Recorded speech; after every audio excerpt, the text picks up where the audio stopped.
Ito yung habal-habal dito sa Northern Samar, sa Alin.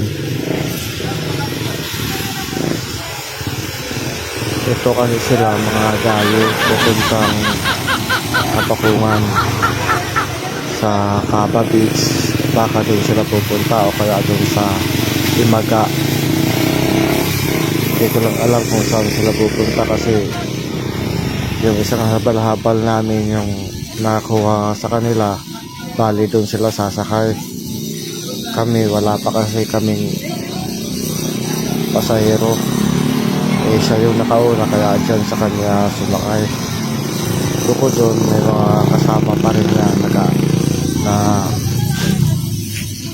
nauna na, at bali apat na habal-habal yan. Ito lang yung nakuhanan ko. Ito kasi mga dayo, mga hindi pa alam yung pagsakay ng habal-habal, kaya lahat sila kung tawagin sa amin, nakasakrang, nakabuka kaya. Tapos yung driver niyan maliit lang pero mataba yan.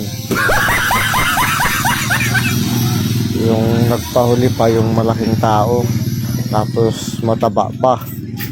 Hindi kaya aangat yan. Comments kayo dito kung aangat yan o hindi, kasi may extension at chassis yan.